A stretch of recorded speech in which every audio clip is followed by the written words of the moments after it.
Hello everyone, welcome to my channel ब्रेज on Mantra. मैं हूं श्रुति मिश्रा और आज के वीडियो से हम शुरू करने वाले हैं कंपनीज एक्ट 2013।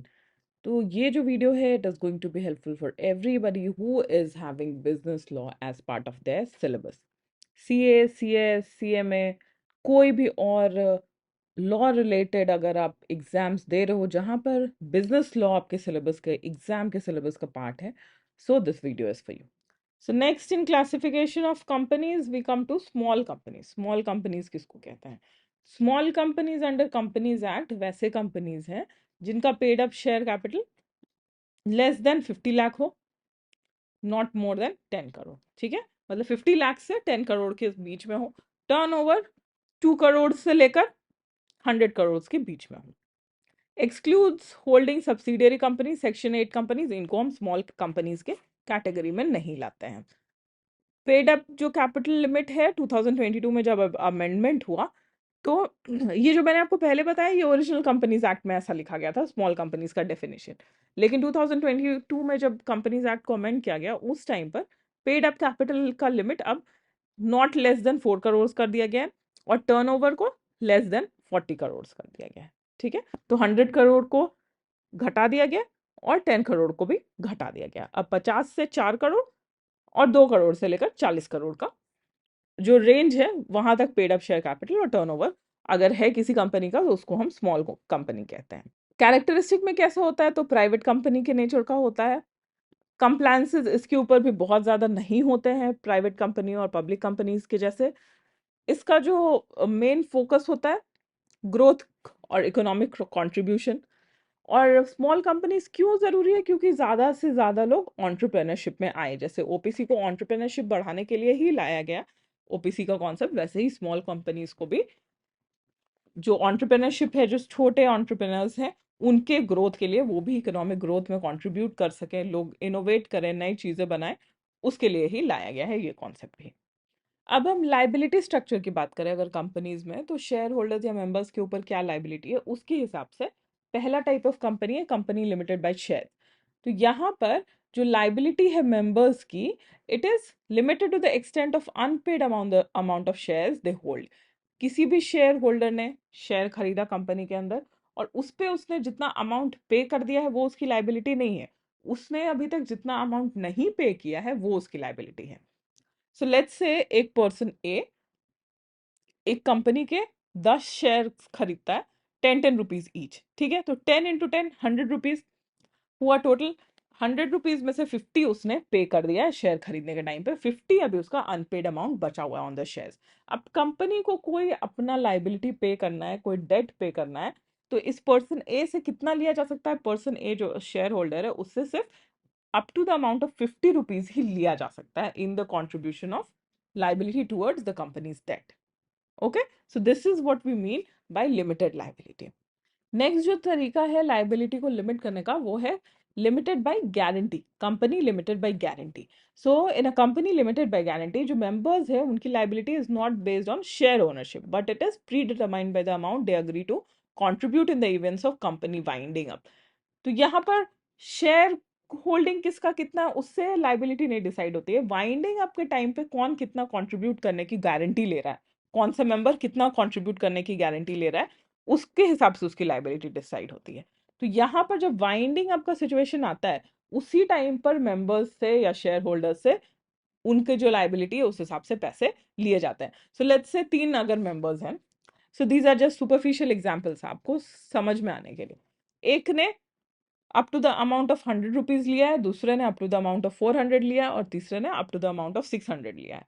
तो जब वाइंडिंग अप का टाइम आएगा और क्रेडिटर्स को और लॉसेस को सबको पे करने की जब बात आएगी, उस टाइम पर कौन कितने के लिए लायबल होगा? जो पर्सन ए है वो 100 रुपीज के लिए लायबल होगा, पर्सन बी जो है वो 400 रुपए के लिए लायबल होगा, पर्सन सी 600 कंट्रीब्यूट करने के लिए लायबल होगा। अब इसके बाद जो भी पैसे की जरूरत है कंपनी को उन सारे चीजों के लिए एबीसी लायबल नहीं होंगे।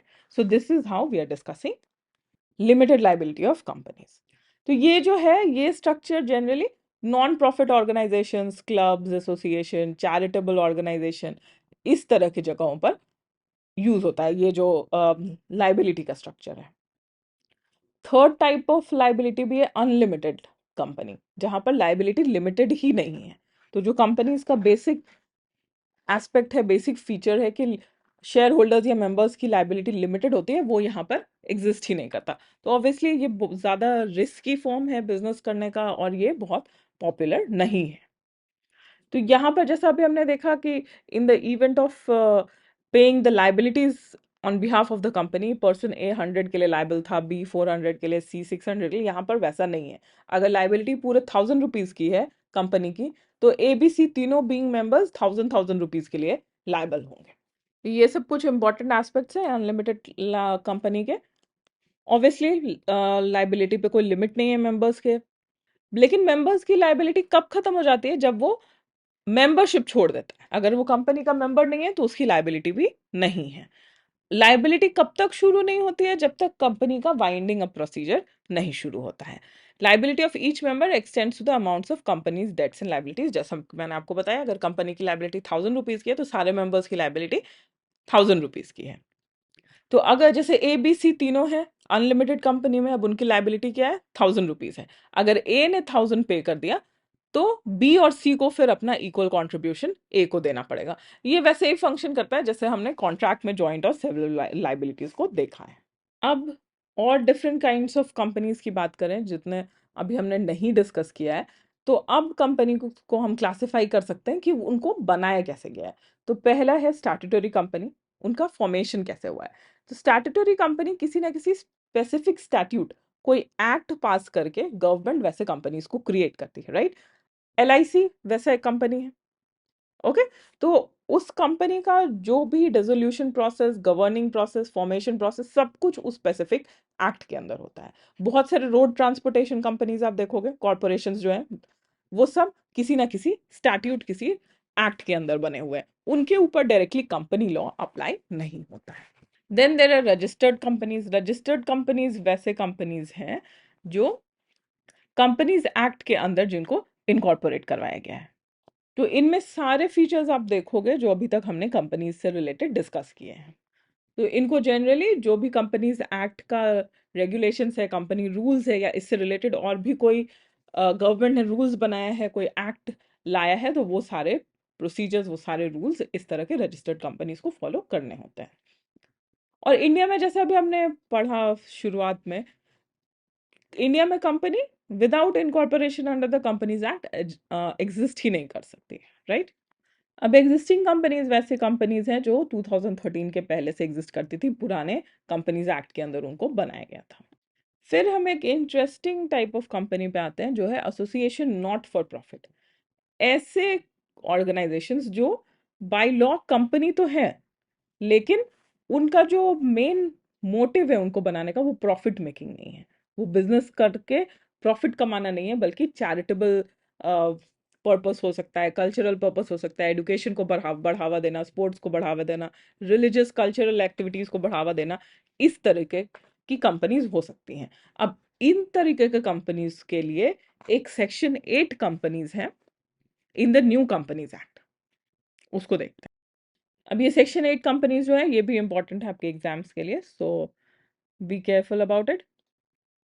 सेक्शन 8 कंपनीज क्या है? तो सेक्शन 8 कंपनीज, जैसा कि मैंने आपको बताया, ये किसी बिजनेस पर्पस के लिए नहीं स्टैब्लिश किया जाता है। इनको charitable objectives, commerce, art, science, sports, education, social welfare, environmental protection, इस तरह के गुड इंटेंशन वाले चीज़ों के लिए इसको इनकॉर्पोरेट करवाया जाता है। These companies intend to utilize their profits for promoting their objectives. अगर कोई कंपनी स्पोर्ट्स के, लेट्स से हॉकी को प्रमोट करने के लिए बनाया गया है, वो सेक्शन 8 कंपनी है, तो उसका जो पूरा प्रॉफिट जो वो कंपनी कमा रहा है बाय बिजनेस, वो हॉकी को एज अ स्पोर्ट्स पॉपुलर बनाने में, लोगों जो हॉकी खेलना चाहते हैं वैसे प्लेयर्स को हेल्प करने में, इस तरह के ऑब्जेक्टिव्स में जाएगा। और जो भी प्रॉफिट कंपनी कमाएगी वो उसके मेंबर्स के बीच में डिवाइड नहीं होता है। नोटेबल एग्जाम्पल्स क्या क्या है इंडिया में सेक्शन 8 कंपनीज के? फिकी, ASSOCHAM, national sports club of India, CII, ये सब क्या है? ये सब ऐसे कंपनीज हैं जो कंपनी की तरह इनकॉर्पोरेटेड तो हैं, बट इनका मोटिव पैसे कमाना नहीं है। इनका जो जिस पर्पस के लिए इनको बनाया गया है, उसी पर्पस को ये आगे प्रमोट करती हैं अपने पैसों से। अब सेक्शन 8 कंपनी के ऊपर सेंट्रल गवर्नमेंट का काफी कंट्रोल है। क्या क्या कंट्रोल है? सेंट्रल गवर्नमेंट जो है वो लाइसेंस इशू करती है, ठीक है?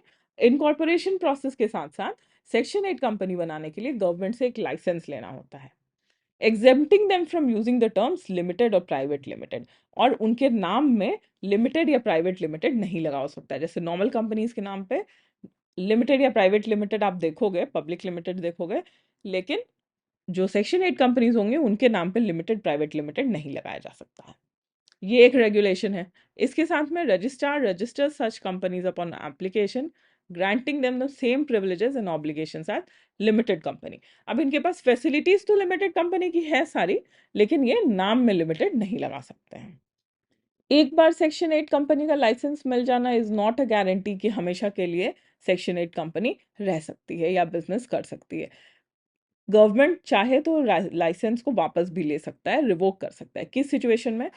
अगर कंपनी ने वॉयलेट किया हो कंडीशन और conduct fraudulent affairs prejudicial to public interest. मतलब बनाया गया था section 8 company for charitable purpose या टू प्रमोट कल्चरल एक्टिविटीज, लेकिन जब कंपनी एक्चुअली फंक्शन करना शुरू करती है तो वो अपने प्रॉफिट्स अपने मेंबर्स को डिवाइड कर रही है, और जिस भी ऑब्जेक्टिव के लिए उसको फॉर्म किया गया था, जिस ऑब्जेक्टिव के लिए गवर्नमेंट से लाइसेंस लिया गया था, उस काम को नहीं किया जा रहा है। वैसे सिचुएशन में गवर्नमेंट अपना लाइसेंस वापस ले सकती है। Before revocation the company must given a written notice and opportunity to be heard। अब रिवोकेशन के पहले, लाइसेंस वापस लेने के पहले गवर्नमेंट एक नोटिस भेजेगी, और कंपनी को अपना जो उसका रीजन है क्यों वो अपने लाइसेंस के कंडीशंस को फुलफिल नहीं कर रहा है, उसको बताने का मौका दिया जाएगा। तो ये मैंने आपको बहुत बार बताया, this is to follow the principle of natural justice. अब रिवोकेशन अगर हो जाए किसी कंपनी के लाइसेंस का, जो सेक्शन 8 कंपनी थी, तो क्या होगा? वैसे सिचुएशन में उसको अपना नाम और स्टेटस चेंज करना होगा, वाइंडिंग अप किया जा सकता है, उसको किसी और कंपनी के साथ में अमेलगमेट किया जा सकता है। तो ये सारे जो भी कॉन्सिक्वेंसेस होते हैं वो गवर्नमेंट डिसाइड करता है, और गवर्नमेंट ने जो बताया है सेक्शन 8 कंपनी को करने के लिए, रिवोकेशन करने के, लाइसेंस रिवोक करने के बाद, उसको अगर सेक्शन 8 कंपनी फॉलो नहीं करता है तो उसको फाइन किया जाता है 10 लाख to 1 करोड़, और जो ऑफिसर्स रिस्पॉन्सिबल हैं उसमें सेक्शन 8 कंपनी के प्रोविजंस को नहीं फॉलो करने के लिए, उनको 25,000 to 25 लाख तक का फाइन लगाया जा सकता है। और कंपनीज एक्ट के अंदर सेक्शन 447 में फ्रॉडुलेंट एक्ट करने वाले के लिए जो पनिशमेंट है वो भी एप्लीकेबल है इस सिचुएशन में। So here you can have a look at important aspects of section 8 companies. Next जो इंपॉर्टेंट टाइप ऑफ कंपनी है वो है गवर्नमेंट कंपनीज। तो जैसे नाम से पता चलता है, इसमें मेजॉरिटी स्टेक होल्डर कौन होगा? गवर्नमेंट होता है। Government, state government, central government, कोई भी हो सकता है। ये जनरली पब्लिक पर्पस सर्व करती हैं, जैसे कि ट्रांसपोर्टेशन, इंफ्रास्ट्रक्चर, फाइनेंस, एनर्जी। जिन सेक्टर्स में गवर्नमेंट डायरेक्टली काम करती है, उन सेक्टर्स में जब गवर्नमेंट कंपनी फॉर्म करके उस तरह के कामों को करती है, तो वहां पर आप गवर्नमेंट कंपनीज देखोगे।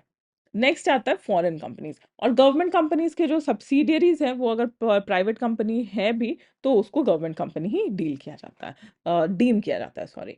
देन आता है फॉरेन कंपनीज। फॉरेन कंपनीज क्या है? जैसा नाम से पता चल रहा है, इनको इंडियन कंपनीज एक्ट के अंदर इनकॉर्पोरेट नहीं किया गया है। इसको फॉरेन जिस भी कंट्री से वो बिलोंग करता हो कंपनी, वहां के किसी कंट्री कंपनीज एक्ट में उसको इनकॉर्पोरेट किया गया होगा, लेकिन वो बिजनेस यहाँ पर करता है, उसका एक प्लेस ऑफ बिजनेस इंडिया में भी है। तो ऐसे कंपनीज को हम फॉरेन कंपनीज कहते हैं। नेक्स्ट जो है वो है होल्डिंग एंड सब्सिडियरी कंपनीज। अब यहाँ पर ये ध्यान में रखना है कि ये दोनों इंडिपेंडेंटली एग्जिस्ट नहीं कर सकते। कंपनी ए अगर होल्डिंग कंपनी है तो कंपनी बी उसका सब्सिडियरी होगा, राइट? कोई भी कंपनी खुद से होल्डिंग या खुद से सब्सिडियरी नहीं हो सकता, उसके रिलेशन में एक और कंपनी होनी चाहिए जो उसकी होल्डिंग या सब्सिडियरी कंपनी हो। तो holding company is like the parent company, और सब्सिडियरी कंपनी वो है जो उसके नीचे आता हो, अंडर आता हो। तो यहाँ पर सब्सिडियरी कंपनी को कंट्रोल कौन करता है? पेरेंट कंपनी करता है, ठीक है? तो कंट्रोल क्राइटेरिया की जब हम लोग बात कर रहे हैं, तो company is deemed a subsidiary if the holding company controls the composition of its board of directors। parent company मतलब कंपनी ए कंपनी बी में उसके बोर्ड ऑफ डायरेक्टर्स, उसका voting power more than 1/2 of its total voting power किसके control में है? अगर ए के control में है तो ए क्या हो जाएगी? ए होल्डिंग कंपनी या पेरेंट कंपनी हो जाएगी, और बी जो है वो सब्सिडियरी कंपनी हो जाएगी। ओके, तो बी को हम सब्सिडियरी कब कह सकते हैं? जब उसका एक पेरेंट कंपनी या होल्डिंग कंपनी ए है। ए को होल्डिंग कंपनी कब कह सकते हैं? जब उसका एक सब्सिडियरी कंपनी बी हो, ठीक है। और किस क्राइटेरिया पे दोनों को डिटरमाइन करते हैं, वो यहाँ पर कंट्रोल क्राइटेरिया में आपने देखा। प्रिस्क्राइब्ड लिमिटेशंस है इसके कुछ कुछ। Holding companies must not have layers of subsidiaries beyond prescribed numbers. अब कंपनीज एक्ट डिफाइन करता है कि एक कंपनी के कितने सब्सिडरीज हो सकते हैं और उससे ज्यादा सब्सिडरीज नहीं होने चाहिए किसी भी होल्डिंग कंपनी के। सब्सिडियरी जो स्टेटस है, राइट, अब बी के अंदर अगर एक और कंपनी को फॉर्म किया गया सी, तो यहां पर भी होल्डिंग कंपनी विल बी ए, ठीक है। जबकि बी के अंडर उसको फॉर्म किया गया, तो पेरेंट कंपनी बी नहीं बनेगा, पेरेंट कंपनी ए होगा, क्योंकि ए के नीचे बना है बी, बी के नीचे बन रहा है सी। तो एक्चुअल पेरेंट कंपनी या होल्डिंग कंपनी कौन है? A. Control over company's board of directors by another entity signifies subsidiary status. और यहाँ पे कंपनी का मतलब जो बॉडी कॉर्पोरेट जो डेफिनेशन अभी हमने शुरुआत में देखा था, a layer in relation to a holding company refers to subsidiary और सब्सिडियरीज। और जब भी लेयर टर्म आप सुनो, उसका मतलब कि उस कंपनी के नीचे में और सब्सिडियरी कंपनीज एग्जिस्ट करते हैं। एसोसिएट कंपनी को सेक्शन 2 सबसेक्शन 6 में डिफाइन किया गया कंपनीज एक्ट में। तो एसोसिएट कंपनीज कैसी कंपनीज हैं? जिसमें another company has significant influence without holding subsidiary status. तो जहां पर होल्डिंग और सब्सिडियरी कंपनी का रिलेशनशिप नहीं है, लेकिन एक कंपनी का इन्फ्लुएंस है दूसरे कंपनी के ऊपर, तो उसको एसोसिएट कंपनी कह रहे हैं। जैसे यहाँ पर भी ए और बी कंपनीज है, राइट, लेकिन यहाँ पर ए के नीचे बी नहीं बना हुआ है। ए कुछ इन्फ्लुएंस, डिसीजन मेकिंग में इन्फ्लुएंस कर रहा है बी को, तो इसको हम एसोसिएट कंपनी कह रहे हैं। अब कैसे कहते हैं कि इन्फ्लुएंस है? तो इन्फ्लुएंस तब कहा जाता है जब control of at least 20% of total voting power, ठीक है। ए जो है वो एटलीस्ट टोटल वोटिंग पावर का 20%, बी के टोटल वोटिंग पावर जो है इसमें 20% कौन होल्ड कर रहा है? ए होल्ड कर रहा हो, तो अब इसको हम एसोसिएट कंपनी कहेंगे।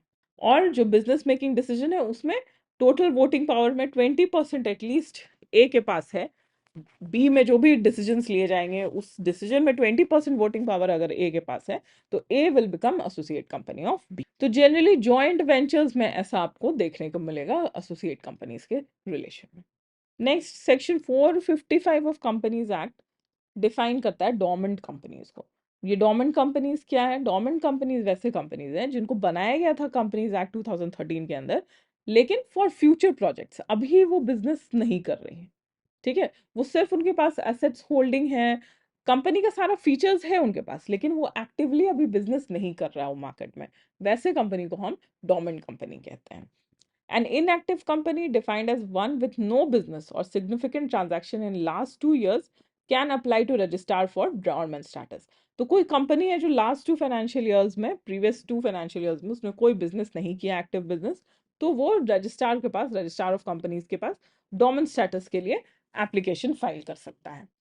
Significant accounting transaction excludes specific transactions such as regulatory fee, compliance related payment, share allotment and office maintenance expenses. इस तरह के खर्चों को छोड़कर कंपनी ने अगर कोई और बिजनेस नहीं किया है, तो कंपनी को लास्ट 2 फाइनेंशियल ईयर में इस तरह के खर्चों को छोड़कर और कोई फाइनेंशियल ट्रांजैक्शन नहीं हुआ है कंपनी में, तो उसको रजिस्ट्रार के पास डोमेन स्टेटस के लिए फाइल करना चाहिए अगर वो एग्जिस्टिंग रहना चाहता है as a company. Then we have under section 406 subsection 1 Nidhi companies. Nidhi या म्यूचुअल बेनिफिट सोसाइटी जो है is declared by the central government through official notification in the gazette। तो ऑफिशियल गैजेट में गवर्नमेंट नोटिफाई करती है, सेंट्रल गवर्नमेंट नोटिफाई करती है कि किन कंपनीज को निधि कंपनीज या म्यूचुअल बेनिफिट सोसाइटी कहा जा रहा है। उनका नाम गैजेट में आएगा, गैजेट में पब्लिश होगा, और उससे ही डिटरमाइन किया जाता है कि ये कंपनी निधि कंपनी है। निधि कंपनीज का काम क्या होता है? Saving amongst members, foster a culture of financial prudence and community-based financial service। Community-based financial services provide करना एक कम्युनिटी के अंदर, या सेविंग्स लोगों को सिखाना, सेविंग्स के लिए अगर बनाया गया सेविंग्स अमंग मेंबर्स, तो वैसे कंपनीज को निधि कंपनीज कहते हैं।